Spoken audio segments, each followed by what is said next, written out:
Hi all, അസ്സാം വലൈക്കും. Welcome back. Ramzan 23ാമത്തെ എൻ്റെ ഇഫ്താർ വിശേഷമാണ് ഈ വീഡിയോയിൽ നിങ്ങളായിട്ട് ഷെയർ ചെയ്യുന്നത്. വീഡിയോ ഫുള്ളായിട്ട് എല്ലാവരും കാണാം. നിങ്ങളുടെ അഭിപ്രായങ്ങൾ കമൻറ്റിലൂടെ അറിയിക്കുക. അതുപോലെ തന്നെ ചാനൽ സബ്സ്ക്രൈബ് ചെയ്യാതെ കാണുന്ന കൂട്ടുകാർ ഇപ്പം തന്നെ സബ്സ്ക്രൈബ് ചെയ്യുക. അപ്പോൾ ഒരു 4:30 മണിയായപ്പോൾ ഞാൻ കിച്ചണിലേക്ക് അസറമിക്കാരം കാര്യങ്ങളൊക്കെ കഴിഞ്ഞ് കിച്ചണിലേക്ക് വന്നിട്ടുണ്ട്. അതിനുശേഷം ഞാൻ ആദ്യം തന്നെ എൻ്റെ കറി ഒന്ന് സെറ്റാക്കി വെക്കലാണ്. കറി ഞാൻ ആദ്യമേ വെജീസും മസാലപ്പൊടികളെല്ലാം ഇട്ടിട്ട് ചിക്കൻ 4 വിസിലടുപ്പിച്ച് വെച്ചിട്ടുണ്ട്. അതിനുശേഷം ഇതുപോലെ ഒരു പോട്ടിലേക്ക് മാറ്റിയിട്ട് ഞാൻ അതിലൊരു 1.5 സവാള സ്ക്വയറായിട്ട് കട്ട് ചെയ്തും 2 തണ്ട് കറിവേപ്പിലും 1 ടീസ്പൂണ് കുരുമുളക് പൊടിയും കുറച്ച് വെളിച്ചെണ്ണ ഒഴിച്ചിട്ട് ഇതുപോലെ അതിലെ ഗ്രേവിയൊക്കെ വറ്റിച്ചിട്ട് പിന്നെ ഒരു ചിക്കൻ വരട്ടി ഉണ്ടാക്കുന്നുണ്ട്. അടിപൊളി ടേസ്റ്റാണ് കേട്ടോ. ഈ കറിക്ക് നമ്മൾ എപ്പം ചിക്കൻ കറി ഉണ്ടാക്കുമ്പോൾ ഇങ്ങനെ ഡിഫറെൻ്റ് ആയിട്ടുള്ള ചിക്കൻ കറിയൊക്കെ ഉണ്ടാക്കി നോക്കാം. അപ്പോൾ നമുക്ക് ചിക്കൻ കറി കഴിച്ച് മടുത്തിട്ടുള്ള ഒരു ഫീൽ ഉണ്ടാവില്ല. അതുകൊണ്ട് ഞാനിങ്ങനെ ഓരോ ദിവസം ചിക്കനും കൊണ്ട് ഇങ്ങനെ ചിക്കൻ വരട്ടിയതും ചിക്കന് ഫ്രൈ എന്താ പറയുക ഉള്ളിയൊക്കെ ഇട്ടിട്ട് വെറും മുളകിൻ്റെ ഇട്ടൊന്ന് ഫ്രൈ ആക്കി എടുത്തതായിട്ടും അങ്ങനെ ഓരോന്നായിട്ട് മാറ്റി മാറ്റി ട്രൈ ചെയ്യും കേട്ടോ. അപ്പോൾ അതവിടെ മാറ്റി വെച്ചതിന് ശേഷം ഞാൻ സ്നാക്കിനായിട്ട് ഉണ്ടാക്കുന്നത് ഇലയടയാണ്. ഇലയടയൊക്കെ ഉണ്ടാക്കാൻ എല്ലാവർക്കും അറിയാം. നമ്മളൊക്കെ ചെറുത്തിൽ ഒരുപാട് കഴിച്ചിട്ടുള്ള ഒരു കടിയാണ്. അതുകൊണ്ട് അതിൻ്റെ റെസിപ്പി ആയിട്ടൊന്നും ഞാൻ പറയുന്നില്ല. എന്നാലും ഞാൻ ഉണ്ടാക്കിയത് 2 ക്യൂബ് വെള്ളം എടുത്തിട്ടുണ്ട്.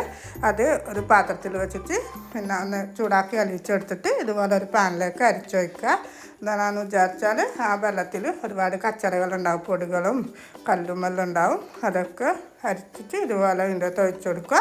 എന്നിട്ടൊരു 3/4 കപ്പ് തേങ്ങ എടുത്തിട്ടുണ്ട്. അതിട്ടിട്ട് ഇതുപോലെ ഒന്ന് ആ വെള്ളം വറ്റുന്നവരെ ഒന്ന് വറുത്തെടുക്കുക. ഏലക്കപ്പൊടി ചേർക്കുക. അധികം ഡ്രൈ ആകാത്ത എടുക്കുക. എന്നിട്ട് ഞാനിതുപോലെ നമ്മളെ പത്തിരിൻ്റെ ഒരോട്ടിൻ്റെ അരി എടുത്തിട്ട് പരത്തി എടുത്തിട്ട് 1 ടീസ്പൂണ് പിന്നെ നമ്മൾ തേങ്ങാപ്പണ്ടം വെച്ചിട്ട് നമ്മളിതിന് പണ്ടം എന്നാണ് പറയുക കേട്ടോ. വീഡിയോ കാണുന്ന എല്ലായിടത്തും ഇതിന് പണ്ടം എന്നാണോ പറയല് എനിക്കറിയില്ല. നമ്മൾ കണ്ണൂർക്കാർ ഇതിന് പണ്ടം എന്നറിയുക. പണ്ടം വെച്ചെടുക്കുക. ഇതുപോലെ മടക്കിയെടുക്കുക. നല്ല ടേസ്റ്റാണ് കേട്ടോ ഈ ഇലട കഴിക്കാൻ. ഈ ഇലട എന്തായാലും നമ്മളെ നാട്ടിലൊക്കെ നോമ്പിന് എന്തായാലും മുത്താറ്റിന് വേണ്ടിയിട്ട് ഈ ഇലയട ഉണ്ടാക്കും കേട്ടോ. ഈ ഇലയട അതുപോലെ ബ്രെഡ് കുഴച്ച് പോള കുഴച്ച് അതൊന്നും ഇല്ലാത്തൊരു റംസാൻ ഇല്ല കേട്ടോ നമുക്ക്. അപ്പോൾ അതൊക്കെ ഞാൻ മടക്കിയെടുത്ത് എല്ലാം ഇതുപോലെ പരത്തി പണ്ടം വെച്ച് മടക്കിയിട്ട് ഒരാവി പാത്രത്തിൽ വെച്ചിട്ട് 20 മിനിറ്റ് മീഡിയം ഫ്ലെയിമിൽ വെച്ചിട്ട് വേവിച്ചെടുക്കുന്നുണ്ട്. അതവിടെ വേവിക്കാൻ വെച്ച ടൈമാണ്. ഇപ്പോൾ ഞാനിന്ന് കഴിക്കാനായിട്ട് നെയ്ച്ചോറാണ് ഉണ്ടാക്കുന്നത്. നെയ്ച്ചോറ് ഉണ്ടാക്കുന്നുണ്ട്. അതിൻ്റെ ഒന്ന് ഫുള്ള് പച്ചനെ നെയ്ച്ചോറ് ഉണ്ടാക്കുന്നതൊന്നും കാണിച്ചിട്ടില്ല. ഒരുപാട് വീടുകളിൽ നെയ്ച്ചോറും ബിരിയാണിയൊക്കെ ഉണ്ടാക്കുന്നത് കാണിച്ചുകൊണ്ട് ഒന്ന് ജസ്റ്റ് ഒന്ന് കാണിച്ചതേ ഉള്ളൂ. 20 മിനിറ്റ് ആയപ്പോൾ അത് തുറന്ന് നോക്കി. അപ്പോൾ നല്ലോണം വെന്തിട്ടുണ്ട്. അതവിടെ മാറ്റി വെക്കുന്നുണ്ട്. അപ്പോഴത്തേക്ക് നമ്മളെ നെയ്ച്ചോറ് റെഡി ആയിട്ടുണ്ട്. നോമ്പൊക്കെ കഴിയാനായില്ല. അപ്പോൾ നമുക്ക് സ്നാക്കായാലും ഫുഡായാലും ഉണ്ടാക്കിയിട്ട് നമുക്ക് ഒന്നും വേണ്ടാത്തൊരവസ്ഥയിലായിട്ടുണ്ടാവും. എന്നാലും ഇഫ്താറിന് എന്തെങ്കിലും ഉണ്ടാക്കുന്നതിൽ അങ്ങനെ ഓരോന്നും ഉണ്ടാക്കുന്നതാണ് കേട്ടോ. അപ്പോൾ നെയ്ച്ചോറ് റെഡിയായി, സ്നാക്ക് റെഡിയായി, കറി റെഡിയായി. അതിന് ശേഷം ഞാൻ ഉമ്മ ഈ നെയ്ച്ചോറും അങ്ങനെയൊന്നും തിന്നൂല കേട്ടോ. അച്ചാറിനായാലും അത്താഴത്തിനായാലും ഒന്നും തിന്നൂല. അതുകൊണ്ട് ഉമ്മാക്ക് ഞാൻ കുറച്ച് ഒറോട്ടി ചുട്ടെടുക്കുന്നുണ്ട്.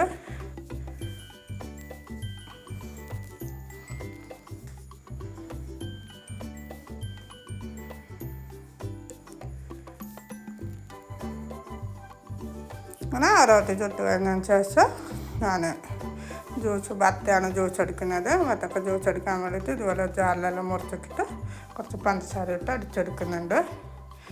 ഞാൻ പറഞ്ഞില്ല, കുറേ മുമ്പുള്ള വീഡിയോയിൽ ഞാൻ പറഞ്ഞിട്ടുണ്ട്. എനിക്ക് ഏറ്റവും ഇഷ്ടം മിൽക്ക് ഒഴിക്കാത്ത ജ്യൂസാണ്. എനിക്ക് ഷെയ്ക്ക് അധികം അത്ര വലിയ ഇഷ്ടമല്ല. എനിക്കിങ്ങനെ ഫ്രഷ് ആയിട്ടുള്ള ബത്തൊക്കെ ആയാലും അതുപോലെ തന്നെ മാംഗോ, മുന്തിരി അങ്ങനെ നമുക്ക് ഫ്രഷായിട്ട് ഓറഞ്ചൊക്കെ അടിച്ചെടുക്കാൻ പറ്റില്ല. അങ്ങനത്തെ ജ്യൂസ് കഴിക്കാനാണ് ഏറ്റവും ഇഷ്ടം. ഇത് കുടിക്കുമ്പോൾ എനിക്കൊരു ദാഹം മാറുന്ന പോലെ തോന്നും. അല്ലാണ്ട് ഈ മിൽക്കൊക്കെ വെച്ച ജ്യൂസ് ഷൈക്കെല്ലാം കഴിക്കുമ്പോൾ പിന്നെ നമുക്കൊരു മസ്റ്റായൊരവസ്ഥയിലല്ല നമ്മൾ പോവുക. അതുകൊണ്ടാണ് എനിക്ക് ഇങ്ങനത്തേനോട് കൂടുതൽ താല്പര്യം കേട്ടോ. അങ്ങനെ ഞാൻ ബത്തൊക്കെ ജ്യൂസ് അടിച്ച് മാറ്റി വെച്ചിട്ടുണ്ട്.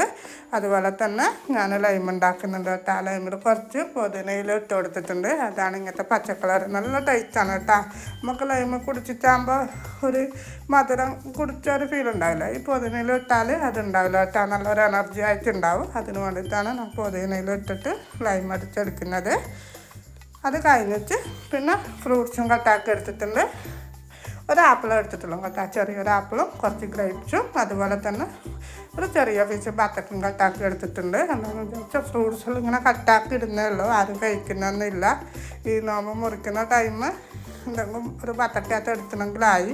അല്ലാത്ത ഇത് പിന്നെയും ഫ്രിഡ്ജിൽ വെച്ച് പിന്നെയും കൊണ്ടുവച്ച് ഫ്രിഡ്ജ് ഇതന്നെ ഒരു അവസ്ഥയിലാണ് ഉണ്ടായിരുന്നത് കേട്ടോ. അതുകൊണ്ട് ഞാൻ എല്ലാം കുറച്ച് എടുത്തിട്ടുള്ളൂ.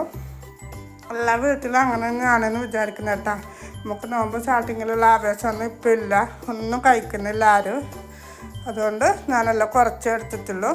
അങ്ങനെ ഞാൻ ഒരു 6:15 ടൈം ആയപ്പോൾ പിന്നെ എല്ലാം ടേബിൾ സെറ്റ് ചെയ്യുന്നുണ്ട്, എല്ലാം കൊണ്ടുവെക്കലാണ്.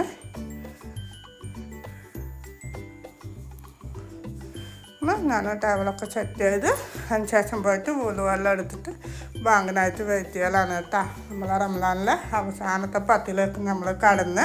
അപ്പോൾ പരമാവധി അടുക്കളയിലെ പണിയൊക്കെ പെട്ടെന്ന് തീർക്കുക, ഉലുവെടുക്കുക, 10 ആണെങ്കിൽ 2 റക്അത്ത് സുന്നത്ത് നിസ്കരിക്കുക.